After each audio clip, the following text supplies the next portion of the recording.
CTS 시청자 여러분 안녕하십니까? 순복음 평택중앙교회를 섬기는 박형준 목사입니다. 저는 오늘 열왕기하 4장 1절로 7절의 말씀으로 내게 무엇이 있는지 내게 말하라는 주제로 은혜를 나누기를 원합니다. 그 여인이 하나님의 사람에게 나아가서 말하니 그가 이르되 너는 가서 기름을 팔아 빚을 갚고 남은 것으로 너와 내 두 아들이 생활하라 하였더라. 본문은 인생의 절박한 문제에 직면한 한 여인의 이야기입니다. 그 여인은 엘리사를 찾아와 그 모든 문제가 해결되었습니다. 하나님은 엘리사의 말처럼 우리에게 내가 너를 위하여 어떻게 하랴, 내 집에 무엇이 있는지 내게 말하라고 하면서 물으실 것입니다. 이 여인에게 무엇이 있었을까요? 첫째로 하나님의 도우심을 기대하는 기도가 있었습니다. 1절 말씀에 보면 한 선지 생도의 아내가 엘리사를 찾아왔으며 그 여인은 엘리사에게 말하기를 내 남편은 하나님을 경외하던 사람입니다. 내 남편은 하나님의 일에 헌신하던 남편이라고 말하면서 빚만 잔뜩 져놓고 죽었다라는 것입니다. 그리고 남편에게 돈을 빌려준 그 사람이 빚을 갚지 않으면 두 아들을 데리고 종으로 데리고 하겠다라고 말했습니다. 선지 생도의 아내는 하나님의 종인 엘리사에게 찾아와서 자신의 사정과 형편을 고하였습니다. 하나님의 선지자를 찾아와 고한 것은 하나님을 찾아온 것입니다. 하나님의 선지자에게 자신의 사정을 고한 것은 하나님께 기도하는 성도의 모습인 것입니다. 두 번째로 기름이 있었습니다.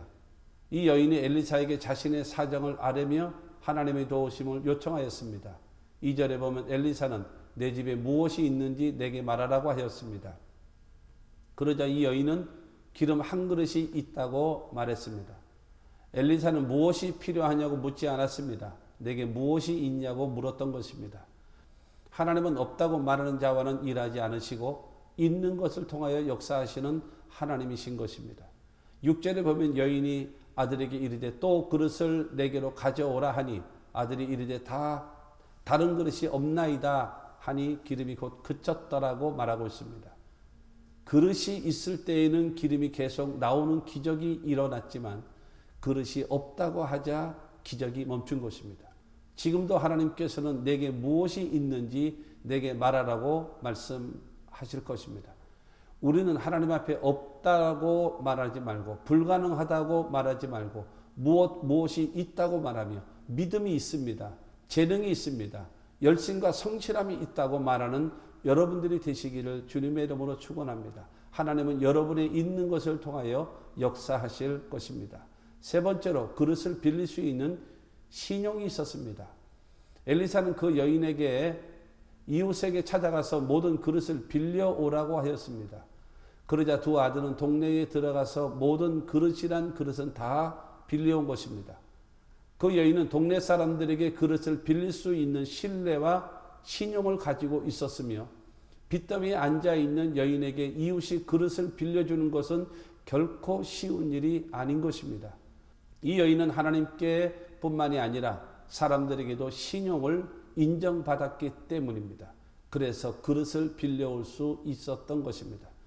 초대교회 성도들은 신앙적인 면에서는 핍박을 받았지만 생활적인 면에서는 칭찬을 받는 사람이었다는 사실을 우리는 꼭 기억해야 할 것입니다. 네 번째로 순종이 있었습니다. 5절과 6절에 보면 이 여인은 엘리사의 말을 따라 기름을 그릇에 붓기 시작하였고 두 아들은 그릇을 빌려오는 어머니의 말씀에 순종을 하고 그릇을 빌려왔습니다. 이 여인과 두 아들의 순종이 하나님의 기적을 만들어낸 것입니다.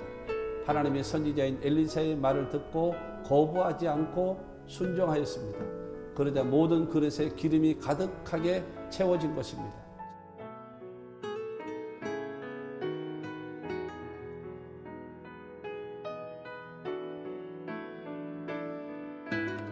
성경은 인간이 모든 소설이나 위인전이 아니고 살아계신 하나님의 말씀인 것입니다.